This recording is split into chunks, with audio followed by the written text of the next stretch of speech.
Hi, good morning, everyone. Okay, we see the last 10-15 year trends. तो आप देखोगे after the 2019 they increased the weightage of the medieval India. Before the 2019 the question weightage were 2 question, 1 question, sometimes the 3 question, not more than that. But after in 2021 and 2022 they ask about the 5 question from the medieval India.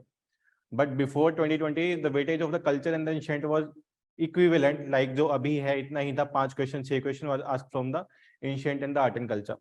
If we see some of the topics which are the favorite one of the UPSC, we can say every time they will ask the question from these topics. The Indus Valley civilization, maybe they will ask about the sites, maybe they will ask about some of the findings in these sites, maybe the question is about the pottery, maybe the other some society related issues like the जो वहाँ की famous थी architectures के बारे में, town planning के बारे में, maybe they can ask about it. Then we can see about the Buddhism and the Jainism. Buddhism and Jainism always you will find in your paper, except the last year. Except the last year, you will find in your paper 2-3 questions. On an average, we can say 2 questions from the Buddhism and Jainism every time they are asking. And Buddhism and Jainism से question भी इस तरीके का आ रहा है कि they are going to the deeper side. They are not asking the general thing from the Buddhism and Jainism. They are not asking about the councils. They are not asking about the Buddhism, Mahaparinirbana, या फिर from the Jainism, the basic things about the Buddhism and Jainism, they are not asking. They are asking going to some specific sites, specific terms, or going beyond the books. So you need to search something from the internet regarding the Buddhism and Jainism. So you need a deeper study in Buddhism and Jainism.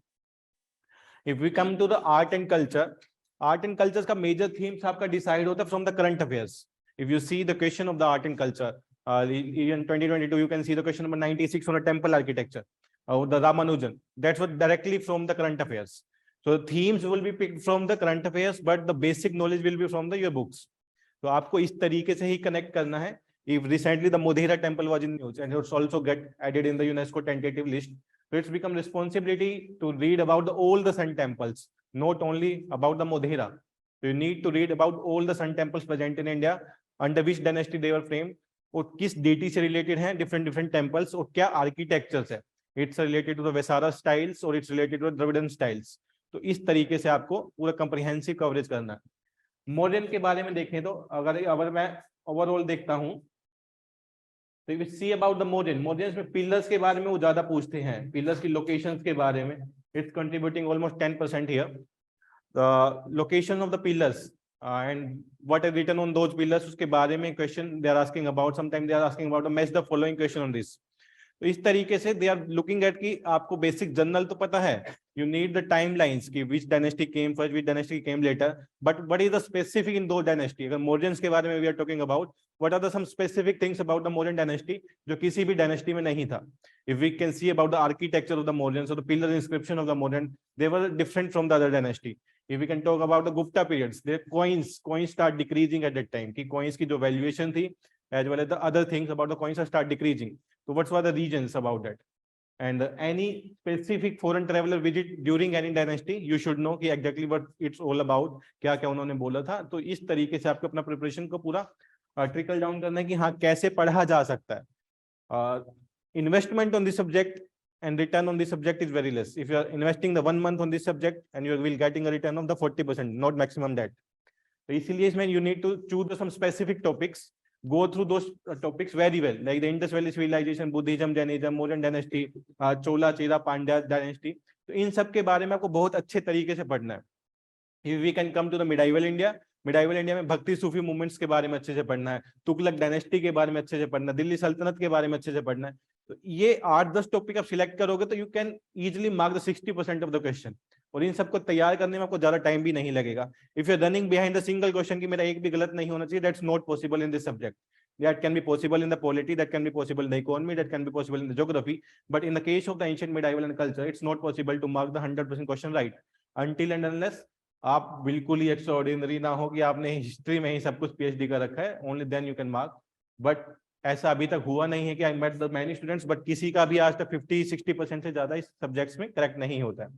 तो we need to look at कि हाँ पढ़ना क्या है, क्या select करना है. If you are reading from the like for the Sunday paper, अभी भी आपको स्पेसिफिक टॉपिक्स ही सिलेक्ट करने होंगे कि सबसे पहले आईबीसी के बारे में पढ़ेंगे. आईबीसी में भी क्या इंपॉर्टेंट है, it's all important about the town architecture as well as the sites. Recent में क्या साइट्स न्यूज में थी, उसी साइट से क्वेश्चन आएगा। इट्स नॉट लाइक कि 100 साइट्स हैं तो सबकी सब पढ़ना है। इट्स लाइक कि जो न्यूज में रही हैं, गुजरात की साइट्स न्यूज में है लास्ट 2-3 टाइम से, पाकिस्तान में फ्लड्स के कारण मोहनजोदड़ो डिस्ट्रॉय हो गया, वो न्यूज में है। Similarly you need to identify कि क्या न्यूज में और क्यों न्यूज में है, उसके आसपास की sites as well as that site is the important, not the all other sites present in the India. And the some extreme sites like the north में कौन सी साइट्स है, वेस्ट में कौन सी साइट्स है, साउथ में एंड द ईस्ट में। यू नीड टू नो कि हाँ स्पेसिफिक लोकेशन पे क्या क्या स्पेसिफिक साइट्स है। And some of the sites is also mention about the pre historic time, कि वहां पे हर टाइम का मिलेगा, चालकोलिथिक का भी, पैलियोलिथिक का भी। तो यू नीड टू नो दो साइट्स एज वेल, कि यूपी में कुछ एक साइट्स है जहाँ पे पैलियोलिथिक, चालकोलिथिक के बारे में सब कुछ ही you can find that there. And the largest site at the time of the IVC, Hisar Banawali कहाँ पे है, इन हरियाणा, तो वो साइट सबसे लार्जेस्ट साइट्स है। सबसे स्मॉलेस्ट साइट्स कौन सी है, सबसे पुरानी साइट्स कौन सी है, लेटेस्ट कौन सी डिस्कवर हुई है, any findings at any sites की, हॉर्स के अवशेष कहाँ पे किस साइट्स पे मिले हैं, लाइक द बीड्स कहाँ, बीड्स फैक्ट्री किस साइट्स के लिए फेमस थी। तो इस तरीके से आपको एक रैशनलाइज करके पढ़ना है कि हाँ ये इसके लिए इंपॉर्टेंट है, ये चीज we can read and we can do that. क्या चेला चोला पांड्या, हाँ every time you can ask, अगर आपने पेपर देखे होंगे। It's not about the learning, it's all about how you are doing it, कैसे आप करना चाहते हैं उसके बारे में ही है। ठीक है, तो ये पूरा एक ट्रेंड है इसमें। And these are the topics, some majorly identified topics from the last 40 years, and I will give you in the groups कि last 10 years में क्या trends है। topics almost same है, I am doing from the जब से UPSC start हुआ है Indian trends के बेसिस पे कि क्या पूछा जा रहा है, क्या थीम्स है। One thing I found that the themes in the 1990 and the themes in the 2022 are the same. Even in the mains perspective, I can say the themes in the 2000 and 2020 are the same. They are asking on the same issue, but the way of the asking the question is changed. Initially they were asking the direct questions, but now they are going to the indirect pathway कि कैसे पूछना है। But the themes all over are the 70-80% themes are the same. तो आपको किसी भी exam को crack करना है तो उसके प्रीवियस थीम्स के बारे में, क्वेश्चन का ट्रेंड क्या है, किस चीज पे वो फोकस करता है। अगर आप बुद्धिज्म जैनिज्म को ही छोड़ के चले जाओगे तो means you are doing something wrong with you ना। If you are living the Indus valley civilization की बोलते हो कि साइट्स याद नहीं होती, तो पेपर भी आपको याद नहीं रखेगा ना। इट कुड बी लाइक कि जो चीज आपको पता है कि पॉलिटी में पार्लियामेंट इंपॉर्टेंट है, अगर उसको ही छोड़ जाओगे तो 4 क्वेश्चन तो आपके चले गए। उसमें याद हो ना हो, रटना है, कुछ भी करना, लेकिन आंसर ठीक करके आना है। Similarly trend with this, choose the 5-6 topics. Temple architecture पढ़ना है और जो टेम्पल्स न्यूज में है वो पढ़ना है, उसमें से 1 या 2 क्वेश्चन आपको हमेशा मिलेगा। सिमिलरली 1 या 2 क्वेश्चन आईबीसी से आपको हमेशा मिलेगा, बुद्धिज्म जैनिज्म से आपको हमेशा मिलेगा। लेकिन जो ये मेजर टॉपिक्स हैं इनको डीपर स्टडी की जरूरत है। इट्स नॉट लाइक कि आपने एनसीईआरटी आदर्श शर्मा पढ़ लिया और आपका हो गया, ऐसा नहीं है। You need to go beyond the NCERT, you need to go beyond the some standard books also. For the Buddhism Jainism, I can suggest please do the study through the Google search about the Buddhism Jainism. जितने भी sects हैं, जितने भी books हैं, जितने भी councils हैं, जितने भी बुद्धाएं हैं, सबके बारे में, मैत्री के बारे में पूछा था, they asked about the मैत्री in 2017 or 18.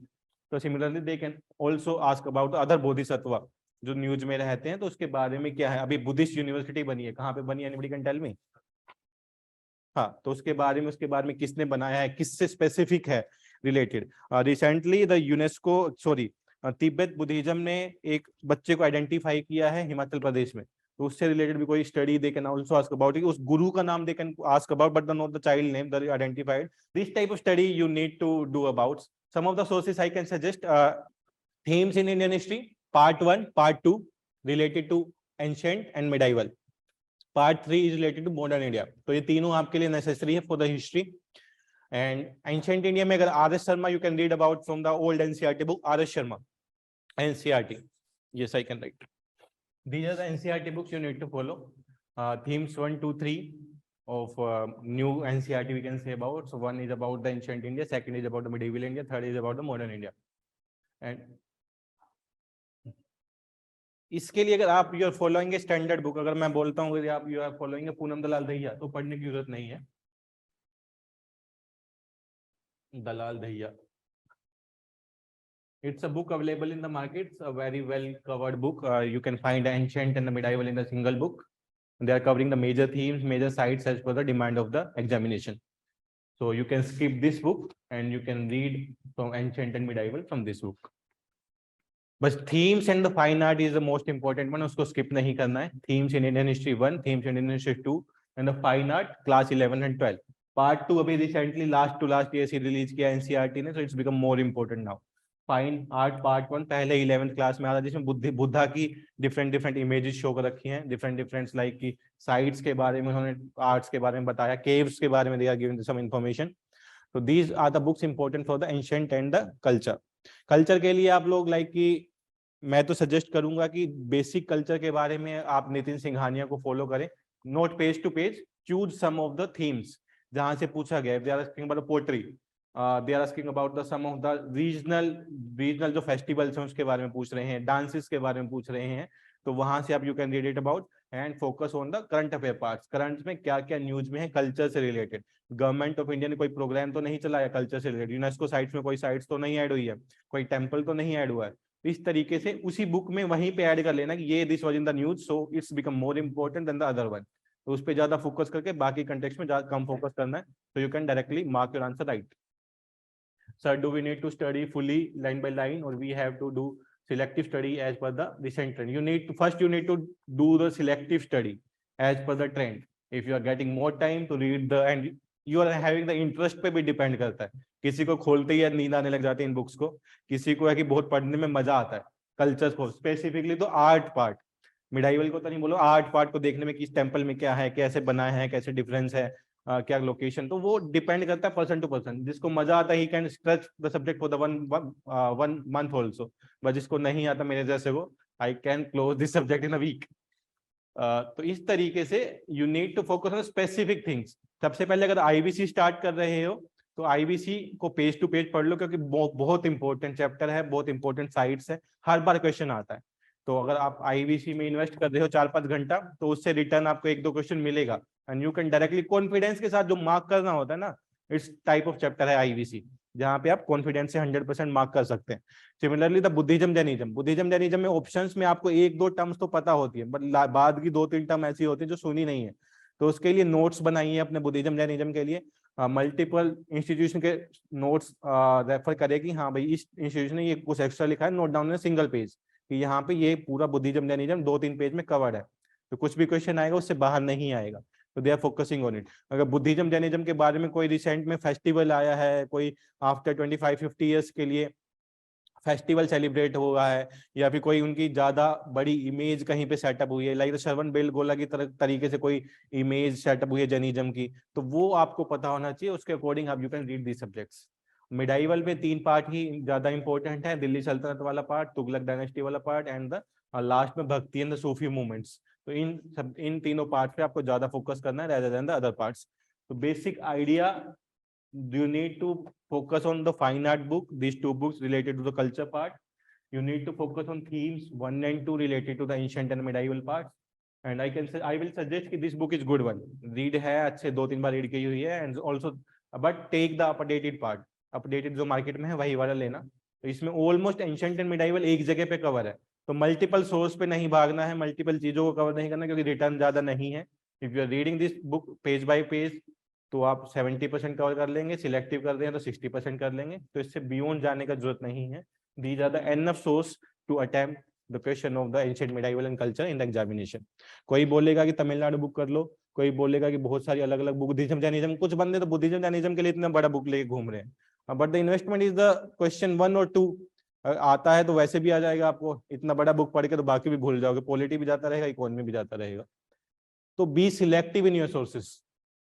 थीम्स की बुक्स में जो नया ट्रेंड आया, they are giving the margin at the sides, जो भी पेज का फाइनल निकला उस मार्जिन में 3 लाइन में 4 लाइन में खत्म करना आपको। अल ब्रूनी के बारे में अगर आप जानोगे तो कोई बुक से रिलेटेड है, किस डायनेस्टी से रिलेटेड है, स्पेसिफिक उस डायनेस्टी के बारे में क्या बोला था बस। हाँ, उसके टाइम पीरियड पे, अल ब्रूनी के टाइम पीरियड पे कोई और फॉरेन ट्रैवलर आया है तो वो भी आपको पता होना चाहिए कि 1450 टाइम पे other foreign traveller are also at this time. Effective notes बनाने के लिए तो यार एक बार पूरा पढ़ के ले आओ, मैं बता दूंगी हाँ कैसे कैसे करना है, क्योंकि इस तरीके में आप शॉर्ट नोट्स ही बनाओगे, स्पेसिफिक नहीं कि अल्ब्रूनी के बारे में 3 पेज ही लिख दिए, तो वो नहीं है, जरूरत नहीं है। तो we need 4-5 lines about the Alberuni. Alberuni किस टाइम पे आया है, उसके टाइम पे कौन दूसरा फॉरेन ट्रेवलर आया था, किस डायनेस्टी में आया है, उस टाइम पे किंग कौन था, एंड स्पेसिफिक थिंग अबाउट कि उसने उस किंगडम के बारे में क्या बोला। हाँ, कंटेम्पररी में उसके टाइम लाइन पे कौन आएगी, कंटेम्पररी उसका कौन था, अल्ब्रुनी का। तो ये आपको इन्फॉर्मेशन 5-6 लाइन में ही इन्फॉर्मेशन सम अप करना है, उससे एक्स्ट्रा नहीं पूछेगा, they will not ask other than this ना। हाँ, जो लाइक चोला न्यूज में है, तो चोला से related question you can expect in your paper. तो चोला को थोड़ा कवरेज अच्छा देना है, चोला आर्किटेक्चर्स को, चोला टेम्पल्स को, चोला नेवल्स पावर्स को, चोला ट्रेड्स को, तो इसको ज्यादा फोकस देना कि न्यूज में काफी कंट्रोवर्सी भी काफी रही थी related to some movie release in the south related to it ना। तो इसके बारे में आप लोग पूछ सकते हैं। Any other question if you people have? Medieval का ट्रेंड देख लेते हैं। मिडाइवल का ट्रेंड में just I will show you the questions कि हाँ क्वेश्चन क्या क्या आया है। So we can see the trends of the medieval India. In 2020, there were 2 questions they asked about in the 2020 और 21, 22 में they are the average of 4 to 5 question. 1 and 2 में 4 से 5 क्वेश्चन उन्होंने पूछे हैं। 2019 में हाईएस्ट था in trend 2013, 24 question they asked. In 2018 there was a single question, 17 there was a single question, and 16 there were 2 questions. So it was a trend in UPSC market कि medieval को छोड़ दो तो काम चल जाएगा। तो एक तरीके से कह भी सकते हैं अगर दूसरा पार्ट आपका स्ट्रॉन्ग है, if you are the other subject are strong, you are strong in the geography, you are strong in the polity, you are strong in the economy, तो यू कैन थिंक कि I can invest that much time in those subject and get the 80-85% accuracy. अगर उसमें आपकी accuracy 50% उसके बाद आप इसको छोड़ के जा रहे हो तो फिर आप कहीं नहीं जा सकते, you can go to home after 4-5 years।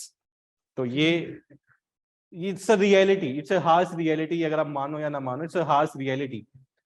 अभी आप first year, most of you are giving the first attempt right now, ठीक है।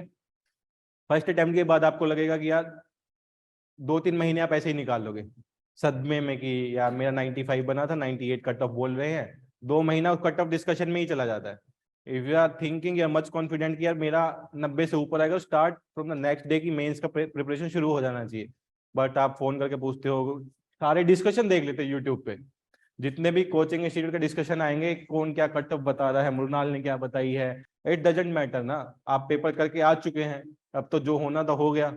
एक बार आंसर की मैच करो, if you are scoring above 90 और between the 85 to 90, start preparation from the next day. It's not like कि if I tell you about the answer key of the institution of the 21 and the 2020, they are getting the 10 to 15% of question wrong answers. तो कैसे consider कर सकते हैं जहां पे 0.5 marks, 0.6 marks, 1 marks की वजह से you are can eliminate from the examination. If you much confident कि हाँ इतना तो आएगा ही, तो start preparation from the next cycle. क्योंकि अगर आप 2-3 महीने वेस्ट कर देते हैं, it's look like next exam भी आ गया, तो उसमें फिर आपको लगता है नवंबर दिसंबर के टाइम पे क्या करना चाहिए, क्या स्टार्ट करना चाहिए। The same cycle you are following in the first year, some of the people are following the same cycle till the final year.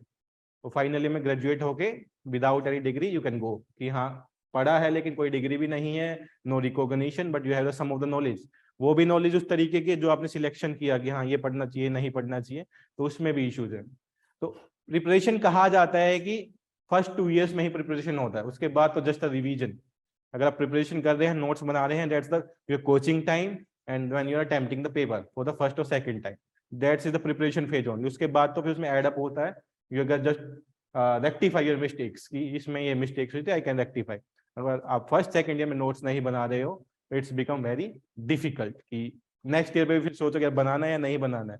फिर फोर्थ में भी यही का, चलो सब बोलते हैं बिना बनाए काम, विजन के नोट से काम चल जाएगा, विजन की मैगजीन से काम चल जाएगा, एडुकेमी के ज्योग्राफी नोट से काम चल जाए, लेकिन वो ज्योग्राफी नोट्स इतने बड़े हैं, कहाँ से आप पेपर के 5 दिन का टाइम मिलेगा ऑब्स्टल को रिवाइज करने में, कैसे कर लोगे उसको रिवाइज जब तक शॉर्ट नोट्स आपके पास नहीं होंगे।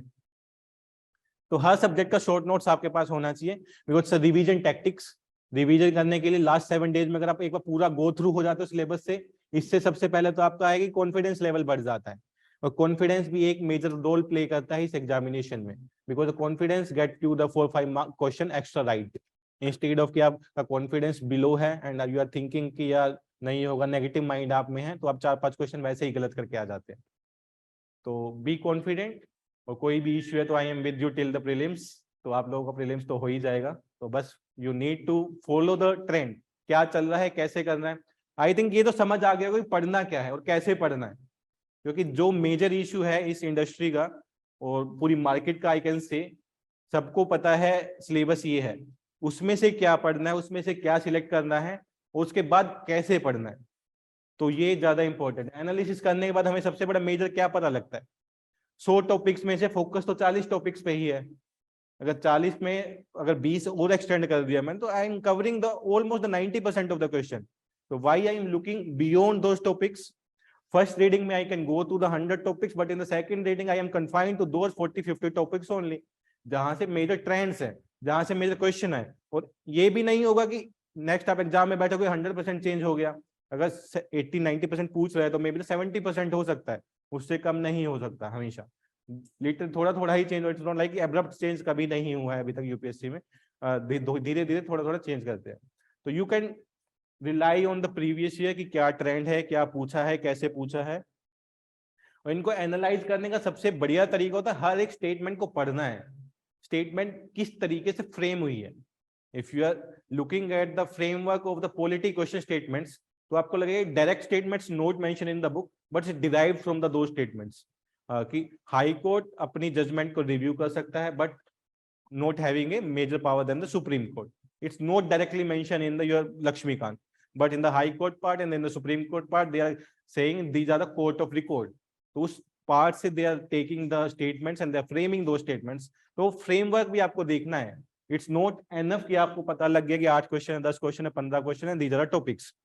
लेकिन जो स्टेटमेंट को फ्रेमवर्क करने का तरीका है, किस तरीके से फ्रेम होती है, ताकि when you are reading a question paper on the modern India, you are reading a subject of the geography, you are reading a subject of the polity, जब भी टॉपिक को रीड करते हो तो माइंड में क्वेश्चन मार्क आएगा कि इस तरीके से फ्रेम हो सकता है।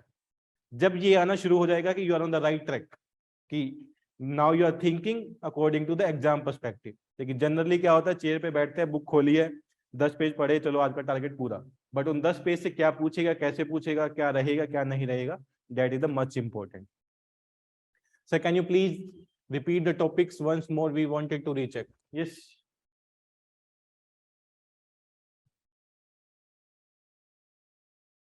These are the major topics you can write down, or I will share these PDF in the groups. So don't worry about the topics, or you can DM me regarding any issue you are finding कि these topics are I missed out, so I will send you. Okay. So anybody have any other question regarding the AMEC, regarding any subject? So let me know.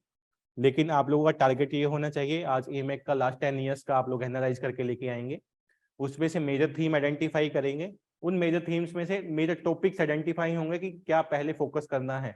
अगर Mauryan empire भी focus करना है तो Mauryan empire में सबसे important क्या है। If I am reading the Mauryan empire, तो मौर्यन के बारे में, अशोका के बारे में पढ़ा है, अशोका डायनेस्टी के बारे में पढ़ा है, बुद्धिज्म के बारे में पढ़ा है, अशोका रिलेशन टू बुद्धिज्म पढ़ा है, लेकिन the most important focus is architecture, pillar architecture, pillar inscription is the more important. तो उस पर ज्यादा टाइम लगाना है रेदर देन कि अशोका पे ही ज्यादा टाइम लगा दिया। तो इस तरीके से you need to focus and you need to strategize your preparation. ठीक है, आप लोग कोई भी अगर सिंगल मैगजीन फॉलो करते हैं तो एक बार लेके आना मेरे पास कि I am following this context और this thing for the current affairs. तो आई विल टेल यू कि उस मैगजीन्स में से 40 से 50 पेज ही पढ़ने लायक है, पूरा पढ़ने लायक नहीं है। इफ यू थिंक कि मैगजीन दिसंबर का रिलीज हुआ है, उस दिसंबर की मैगजीन में 50% चीजें पूरे साल की कवर्ड है, जो आप पहले भी पढ़ चुके हैं या आपको जनरल भी पता है, तो उन चीजों को दोबारा नहीं पढ़ना है। You can stick it out, या ये जरूरत नहीं है, ये जरूरत नहीं है। और लिंकेज वाला पार्ट है, जैसे temple architecture, Modhera temple, sun temple news में है, तो आपको माइंड में होना चाहिए कि अगर एक सन टेम्पल न्यूज में है तो they can ask about the other sun temple as well. तो उसी न्यूज के साइड में ही आपको दूसरे सन टेम्पल के नाम, दूसरी डायनेस्टी के नाम लिख लेने हैं, ताकि जब next time you visit to the that news तो आपके माइंड में सबसे पहले दूसरे टेम्पल भी माइंड में आए। Similarly for the location, like Black Sea बहुत न्यूज में, यूक्रेन रशिया की वजह से ब्लैक सी न्यूज में है, तो ब्लैक सी के आसपास की सारी लोकेशंस आपको पता है, कंट्री पता है, वाटर बॉडी पता है, तो इस तरीके से ही आपको स्ट्रेटेजाइज करना है। हाँ, तो गलती लोगों की है ना, दोनों न्यूज में है, या फोकसिंग ऑन वन। अगर न्यूज में अफ्रीका का the eastern coast always in the news, अभी भी देखोगे तो कीनिया न्यूज में है, ईस्टर्न कोस्ट वाला पार्ट है, और वहां पे क्योंकि स्ट्रेटेजिक पोर्ट्स है, 4-5 पोर्ट्स है, कुछ पे चाइना है, कुछ पे इंडिया है, and it's a strategic location to control over that part of the sea. वो इम्पोर्टेंट है, like we also read about कि कौन कौन से पोर्ट्स है, कौन सा लेक है, कौन सा रिवर है in the current affair classes. तो वही आपको लिंकेज वाला पार्ट सिखाएंगे, ये पढ़ना है, ये पढ़ना है, इससे लिंक करके रखना है। और मैपिंग वाले पार्ट के लिए घर पे एक बड़ा मैप होना चाहिए, जैसे न्यूज आती है अलग अलग कलर के पेन से मार्क करते चलो वहीं पे। ये न्यूज है, ये वाला सर्कल ग्रीन है, ये पहले आया था, ये ज्यादा न्यूज में रेड कर दिया कि मोस्ट डेंजरस, मोस्ट इंपॉर्टेंट। क्योंकि द मैप वाला पार्ट है ना, तो आप वो मैप को रोज देखोगे तो लोकेशन याद हो जाती है। अगर महीने में एक बार मैगजीन खोला है, उसके बाद 6 महीने बाद दोबारा खोल रहे हो, तो इट्स लाइक की न्यू वन।